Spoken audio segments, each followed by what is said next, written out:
Kayo pa rin ay nakikinig dito sa 1116 DXAS, your community radio. Ito ang programang Family Matters at kami po ang inyong mga kasama. Ako po si Dang Estrada. At ako naman si Ibs Ismael. Ang DXAS ay isa sa mga himpilan ng Far East Broadcasting Company at kasapi ng kapisanan ng mga broadcaster ng Pilipinas. Ang FEBC ay non-profit, non-commercial at donor-based. Dahil sa katapatan ng Diyos at sa inyong partnership, tuloy-tuloy tayo sa paghatid ng mabuting balita ni Kristo. Kung nais yung tumulong sa ating radio ministry, iscan lang QR code ng ating GCash o bank account. I-message kami para ma-acknowledge ang iyong donation. Maraming salamat at God bless.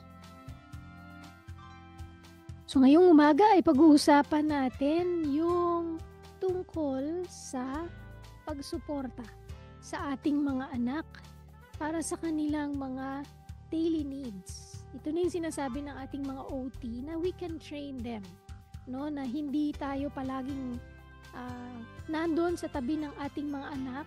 So kailangan at least the basic needs. Kahit nga sa, di ba, ako, nagpapalaki kami ng bata din. Meron siyang chores. Meron siyang may nakatoka sa kanya na dapat niyang gagawin. Pagising pa lang sa umaga, pagka may pasok pagising sa umaga, anong gagawin, i-prepare ang sarili, tapos kakain. Kumbaga, dumadating sa point na dapat siya na lang, hindi na siya ina-assist. Tapos, mga chores sa bahay, hugas pinggan, marunong maglaba, magluto, at least basic na pagluluto, paglilinis ng electric fan. So, I'm sure, kayang-kaya din po natin yun ma-train sa ating mga special na mga anak. At yun yung pag-uusapan natin ngayon. So, bakit ba ito mahalaga, Ibs? Mahalagang dapat nating maunawaan na darating ang panahon na kailangan nilang tumayo sa kanilang mga sariling paa. Gaya ni God sa atin, di ba, binigyan tayo ng free will to do paanong gusto natin sa buhay. Si God hindi siya yung parang controller ng robot. Ang ginagawa niya, he also guide us and support us through His Word. So, ganun din tayo sa magulang. Hindi natin pwedeng tayo na lang lahat gagawa para sa ating mga anak. Mm-hmm. Kailangan bigyan natin sila ng space na maramdaman nila na kaya nilang magampanan o gawin yung mga actions nila sa in a daily life, sa pagkain, sa both the CR, sa school, ganun. So, kailangan nakasuporta lang tayo sa kanila. Mm-hmm. In every way, in every situation. So, si Isaac, he can eat by himself? Naliligo na din ba siya mag-isa?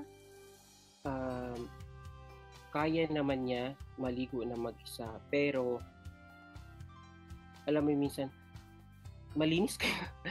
Kompleto ba ang kanyang mga ginawa? So, ito nakatingin ka pa rin sa kanya. So, ginagabayan pa siya sa stage na to. So, yun yung goal di ba, na dadating yung panahon na hindi na kailangan bantayan, gabayan, na kaya na on their own.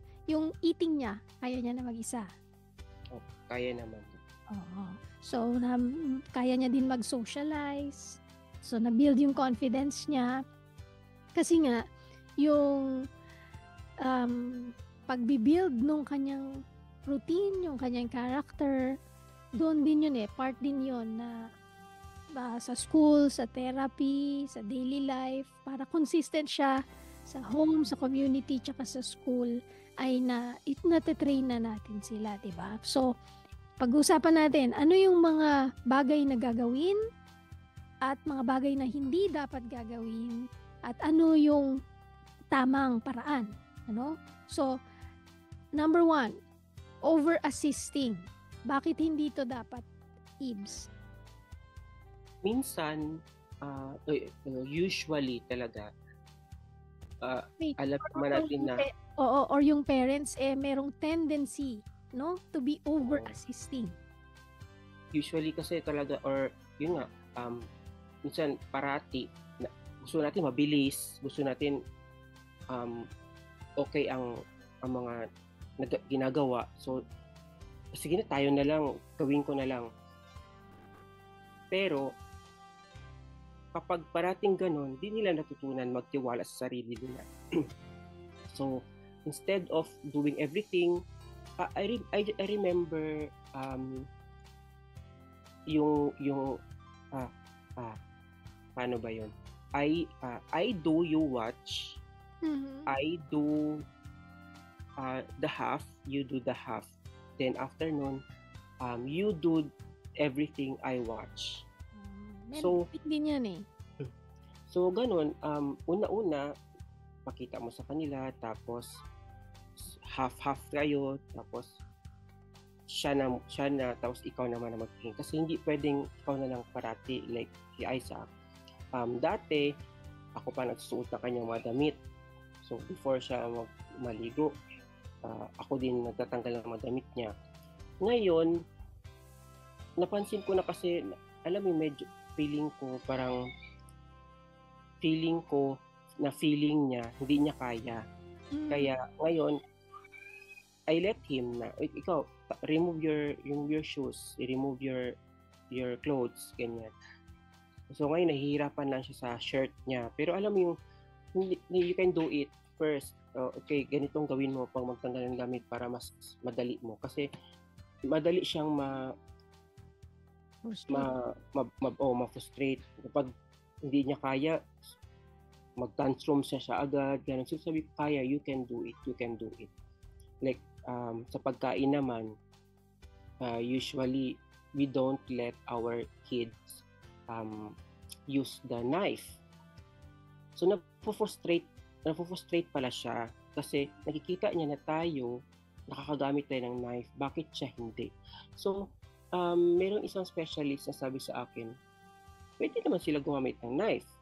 Meron naman plastic knife or small knife. Pero wag nating hayaan na tayo lang lahat ang gumawa, lalo na sa pagkain, ganun.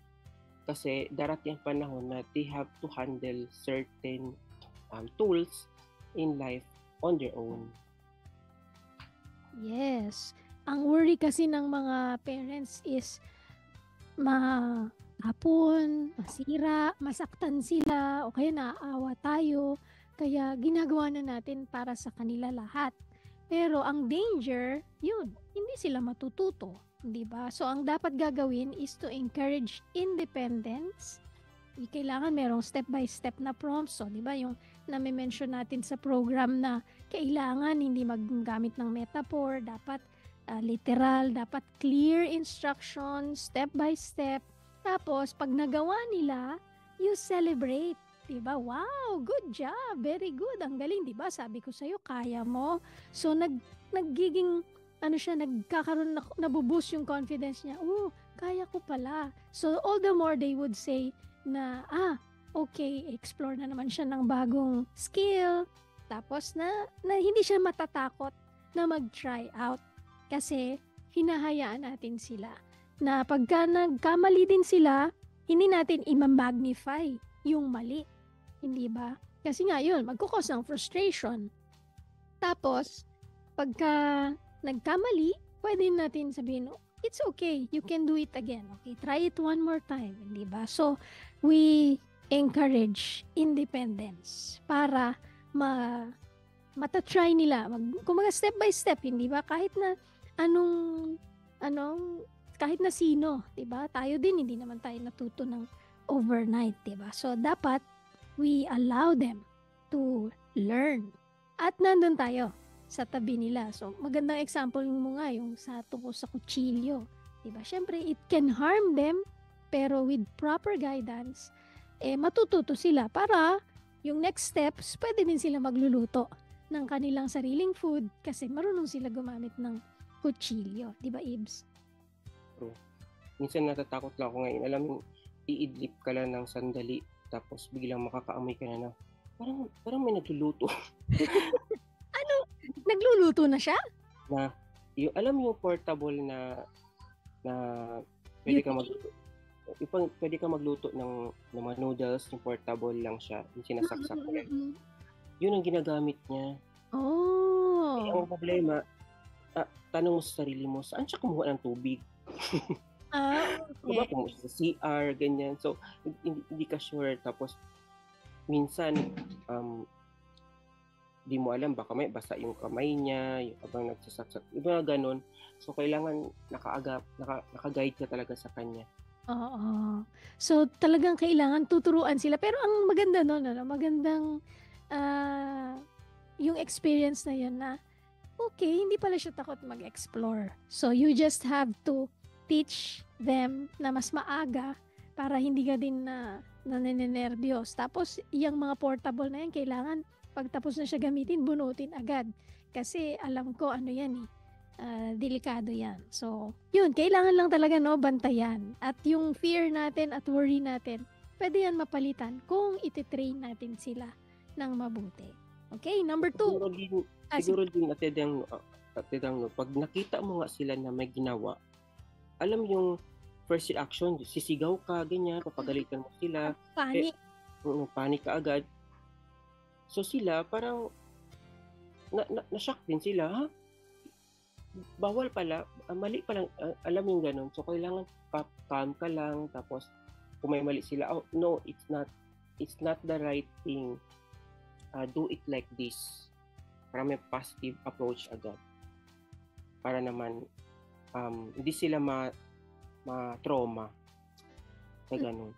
Okay, number 2. Number 2, what not to do, comparing their progress. So, usually, yun naman talagang ginagawa natin. Bakit hindi ka pa nakakapagsalita? Yung classmate mo kaya na. So, pero tandaan natin, bawat bata kasi may sariling oras. They have their own way of learning and the process and the time in learning. So, focus lang tayo sa kanya. Yun nga, sabi mo kanina na celebrate small wins. O, kung kaya niya ng ganito, wow, congratulations, you can do it. So, ganun.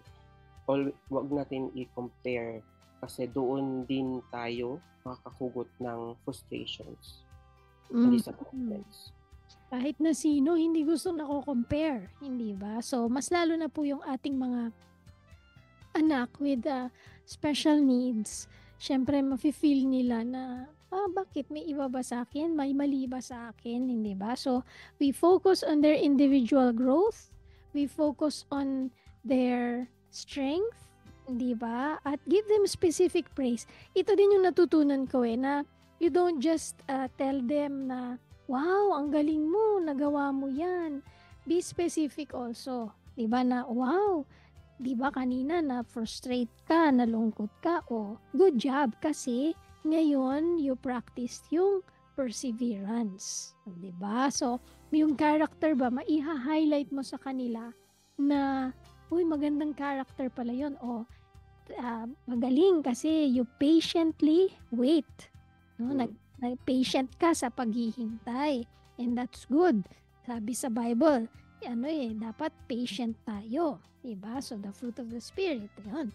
So, natututunan sila as we train them, as yung hindi lang siya yung mga task na ibinibigay natin sa kanila, pero pati yung character na bobold natin, lahat nga teaching moment So, napakahalaga nun. And aside from comparing to others, siguro usually din talaga you compare them to yourself. Kasi ikaw, parang ako kaya ko naman yun yung 4 years old ako, bakit ikaw hindi mo kaya? So, isa din yan, siguro kailangan hindi din natin i-compare yung self natin sa kanila kasi iba-iba naman kayo as an individual na tao, diba? So, yan, magandang paalala yan. Comparing their progress. Number 3. Number 3, ignoring emotional needs. So, hindi lang academics o behavior ang mahalaga, pati emosyonal na kalagayan ng bata. So, tignan mo kung bakit sila na-frustrate, what is the source of their frustration, pag na-frustrate sila, anong ginagawa nila, pag na-frustrate sila, ano yung mga method para makalm sila. So, ganun. Alam mo, talagang yung naghanap ako ng yaya, sinabi ko talaga sa mga applicants na lahat naman, I know, lahat naman kaya mong gawin, magluto, mag-prepare ng pagkain niya, ganun. Pero ako para sa akin ay nahanap ko talaga sa isang yaya. Yung merong kang sense of learning na dapat marunong ka marunong kang mangilatis, or alam mo yung you learn what are their likes, ano yung mga hindi niya gusto, paano siya paano yung right approach sa kanya, yung personalized kind of approach. So yun ang gusto ko, parang so ganun din sa akin na dapat tayo we don't use a certain method na na-learn natin sa magulang natin, yun na agad yung ipapasa natin sa anak natin, kasi sila baka hindi appropriate sa kanila, so mas mapo-frustrate sila. So dapat yung approach mo naka-personalize sa kanyang character para maalagaan natin yung kanyang emotional needs. Tama yun, no? Na dapat alamin natin ano ba yung papaano at paraan para matutrain natin sila ng maayos. Para yung makikita talaga natin yung progress nila. Diba? So, number 3. Yan. So, what not to do is ignore their emotional needs. So, hindi lang academics o behavior ang mahalaga, pati emotion na kalagayan ng bata. Mm-hmm. So, dapat personalized and tailored ang ating approach sa kanila. Kasi hindi kasi effective kung yung parang meron tayong parang absolute approach, kung anong na approach ng magulang natin sa atin, yun na agad ang ibibigay natin kasi effective, feeling natin effective. Pero if along the way we found out na na-frustrate sila sa approach mo, so adjust dapat. So dapat adjust ka, dapat naka-tailored siya according sa kanyang character.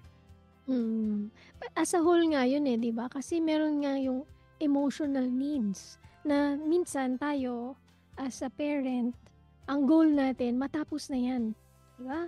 O kanina mo pa yan ginagawa yung task na yan, ba't hindi mo pa yan natatapos? Di ba dapat last week pa yan? Ngayon hindi mo pa rin tapos. Pero hindi natin tinanong, bakit pa hindi mo natapos? Baka pagod siya, baka meron siyang wino-worry, baka meron pa siyang inuna na akala natin yun lang yung ginagawa niya, or baka nag-rest lang siya, diba? So titingnan natin yung yung kanyang mga emotional cues, and stay calm and reassuring.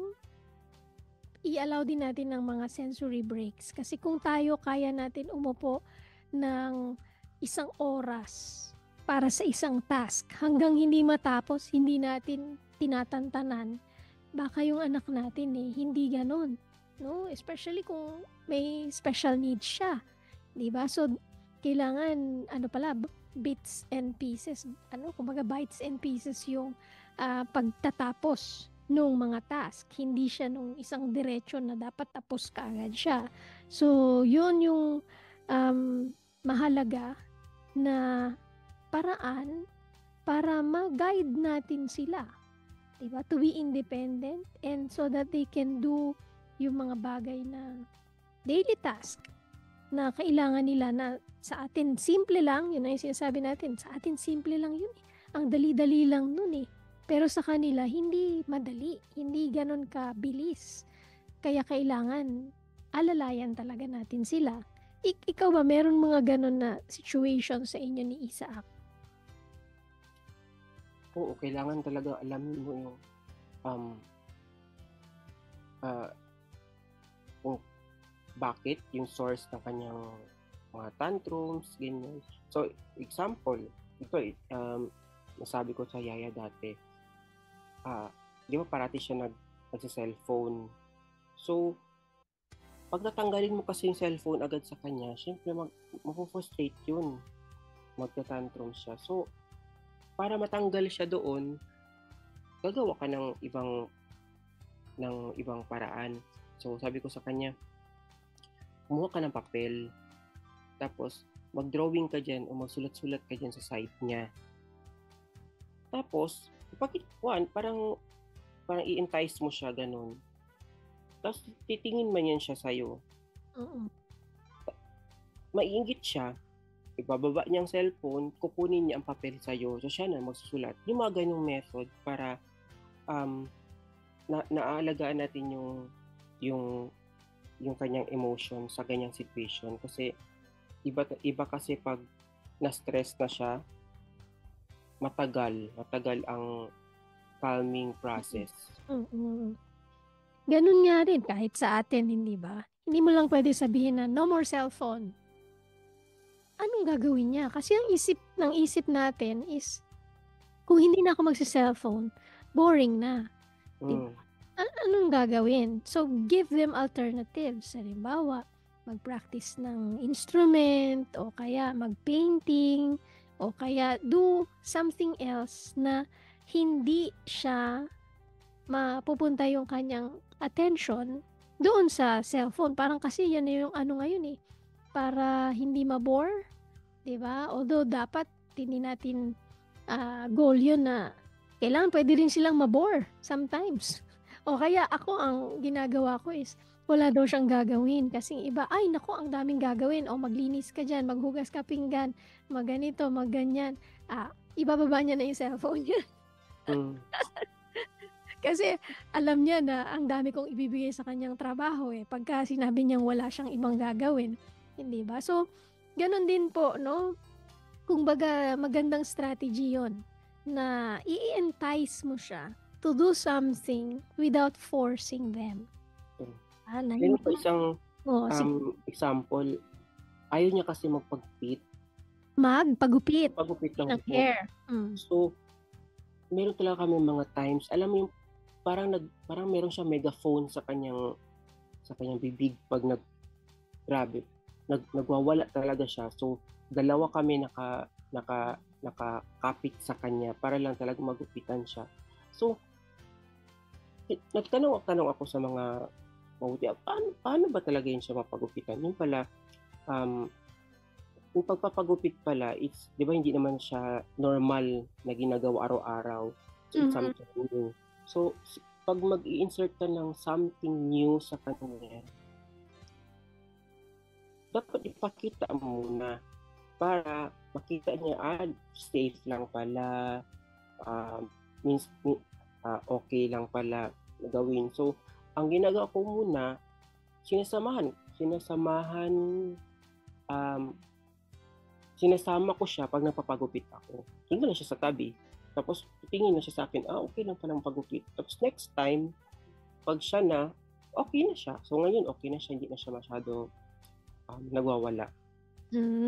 So, ibig sabihin, pinakita mo sa kanya yung world na yung experience. Okay, hindi man nagwawala yung tatay ko.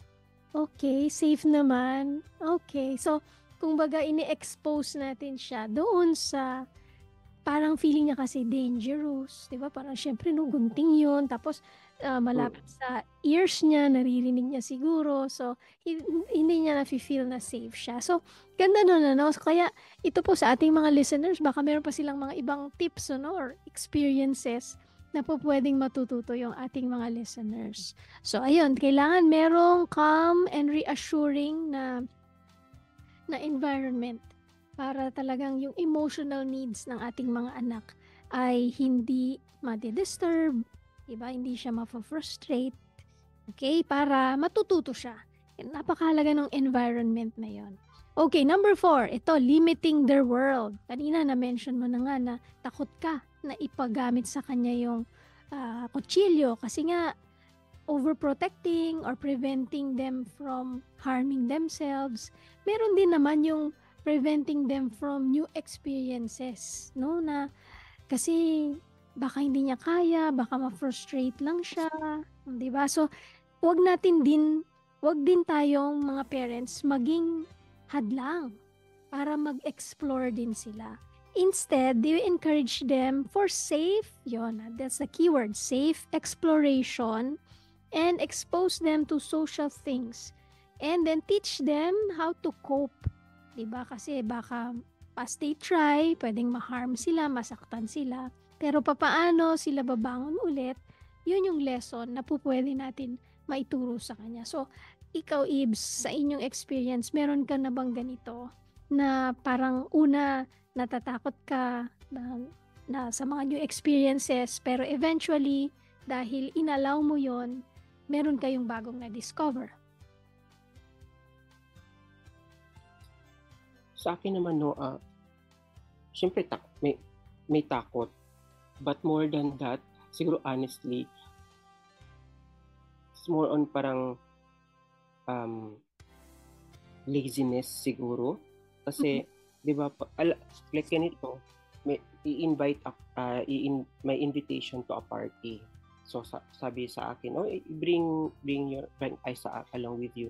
So, ikaw, marami ka na naiisip, shucks, ito mag-tantrums doon, tapos makahiya, tapos meron ka pa mga dala-dala, ganito. So, ikaw parang your normal reaction, so wag na lang para walang gagawin. So pero 'di ba, yung chance niya na maka-experience ng gathering na nalilimit mo din sa kanya kasi hindi naman hindi naman always nasa bahay lang siya. There will come a time kailangan kung wala ka na, kailangan niyang lumabas ng bahay, magtrabaho, kailangan niyang maghanap ng work para mabuhay siya. So, if there are opportunities na pwede niya experience, like mag-gathering, pumunta sa mall, mag-market, so it's also an opportunity for him to learn new things. So, lalo na ngayon, yung iba dyan nasanay during lockdown, sa bahay lang, cellphone. Pero we all know na the world we are living in is not boxed in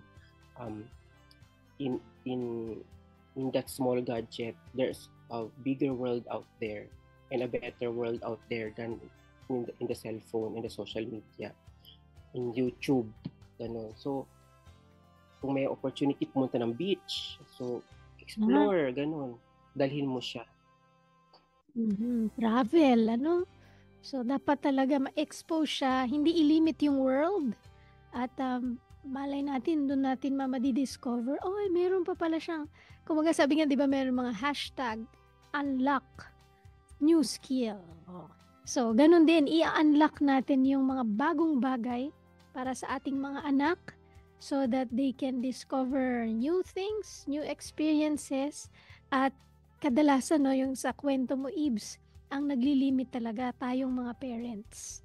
So, dapat hindi natin ililimit, una yung sarili natin, yung mga anak natin, pero syempre, with the safe exploration. Syempre, ayaw natin din na mapapahamak, no, yung ating mga anak or tayo din mismo, pero wag din na hindi na tayo mag-explore. Okay, number 5, doing things without coordination. Ito naman yung leaving guidance solely to teachers or therapists. Ito yung parang, ay bahala na sila. Kaya na nila yon, mas alam nila yon kesa sa akin. Ang danger kasi is, syempre, sandali lang yung mga experience niya with the teachers or sa therapists, di ba? Yung sa school, minsan half day lang, or tapos pagdating nun, sino na yung mag-handle sa pagtuturo ng mga life skills sa ating mga anak. Tayo din yon, sa family natin yon, sa loob ng bahay. So yung consistent routine, pati yung paano yung regular communication natin sa nag-aalaga sa ating mga anak, yung kwento mga kanina with the yaya. So hands-on talaga po ang mga parents at hindi natin pwedeng ibigay lang sa ating mga caregivers, teachers, or therapists na syempre alam natin it's hard, especially kung single parent, ikaw na yung nagtatrabaho, tapos meron pang aalagaan na anak. Kaya po, nandito kami no, na nag-encourage po sa inyo na kayang-kaya po yan. Kasi pag na-train po natin sila to how to live on their own, to manage themselves, alagaan yung sarili nila in the long run. Yun yung maha-harvest natin. Yun yung verse natin, di ba? If we do good today, if we train them well today, maha-harvest natin yun that they can take care of themselves. Hindi ba, Ibs? Yes.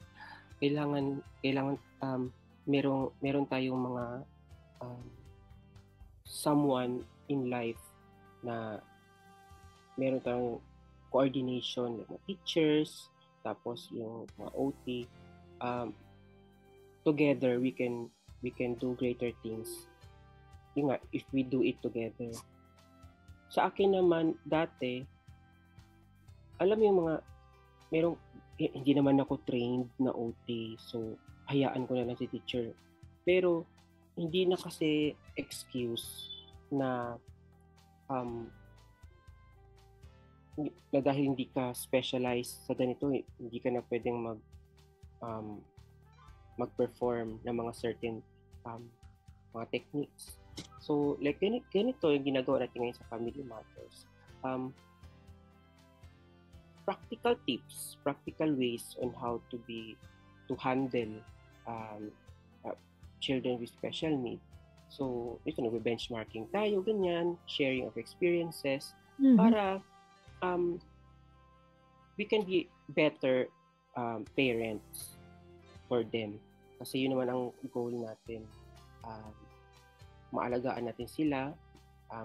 We will be the parent that God wants us to be to them. Mm-hmm. Teamwork nga. Teamwork.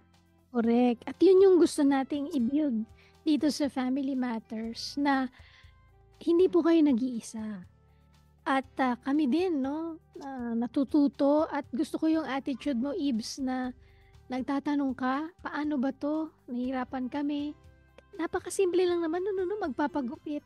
Pero yung paano mo siya i-apply, paano mo i-handle yon para sa anak na merong special needs, ay would come from an advice ng isang parent na nakaranas din nun. Kaya nga po dito sa Family Matters, inaanyayahan namin kayo kasi we want this to be a place where we can learn from one another. Yung experiences nyo po ay gem yan, no? Kumbaga, precious po yan para sa kapwa parent na dumadaan sa struggles sa pagpapalaki ng kanilang anak. Kaya po, i-message nyo kami, mag-send kayo ng mga reactions, ng mga simple things. Sa tingin natin, minsan simple lang yun, pero para sa ibang parents, ang laking bagay na matutunan po from you.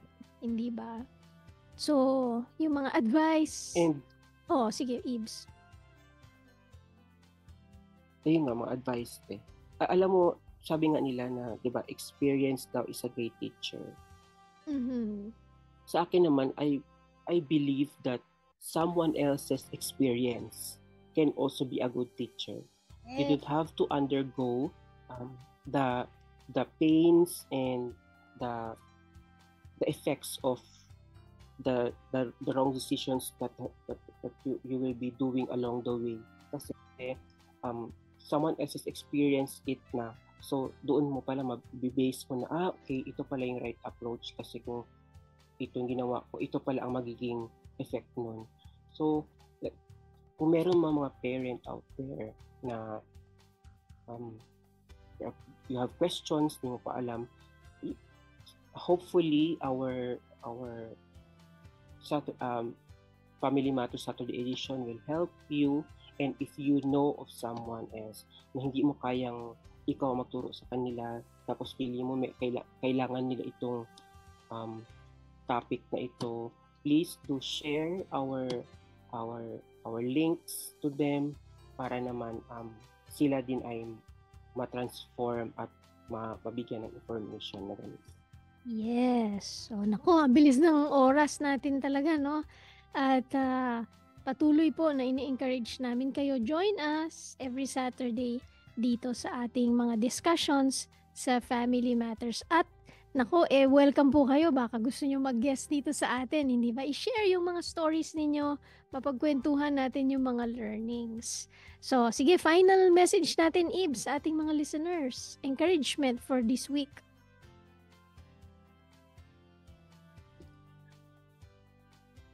You are not alone. There are people around you that can help you.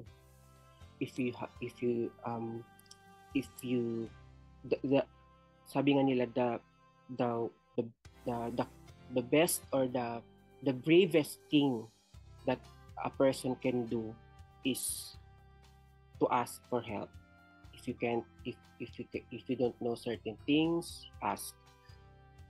And to the right person, of course. Yes. And syempre, and lastly, pray to God for guidance. Ayun, ang blessing ng Panginoon. Binibigyan tayo ng mga tao na pwedeng mag-help sa atin, di ba? So, kaya napakahalaga yung community na meron tayo. We ask the right people para mabigyan tayo ng right advice. And you can be the best parent for your children kapag ni-surround natin ang sarili natin with other parents na meron ng mga better experiences kaysa sa atin, hindi ba? Okay, nako, Ibs, pangunahan mo tayo sa panalangin at ipag-pray natin ang ating mga listeners at ang ating mga napag-usapan ngayong umaga. Let's pray. Tayo manalangin. Panginoon, salamat po sa pagkakataong makapaglingkod at magabay sa mga batang may espesyal na pangangailangan. Lord, help us. Give us the strength. Palakasin po kami, ang aming puso at isipan kapag kami ay napagod. Turuan niyo kaming magmahal ng matiyaga, magturo ng may pag-asa at magtiwala sa inyo. Sa bawat hakbang ng aming paglalakbay kasama ang aming mga anak, nariyan kayo para kami ay gabay. Naway makita namin ang bunga ng aming kabutihan sa tamang panahon. Sa pangalan ni Jesus. Amen. Amen and amen. Maraming salamat po sa inyong pagsama at pagtutok sa amin dito sa Family Matters. Salamat sa ating technician, Romel Paulino, Rolando Alfonso. At tuwing Lunes hanggang Sabado, napapakinggan ang Family Matters dito sa DXAS 9:30 in the morning to 10:30 in the morning. Ako po si Dang Estrada. At ako naman si Ibs Ismael. Nagpapaalala na bawat paglalakbay ay nagsisimula sa pag-unawa. Sama-sama nating harapin ang bawat pagsubok ng may pag-asa. Ang Family Matters po ay kasama niyo sa pagtataguyod ng pamilyang Filipino.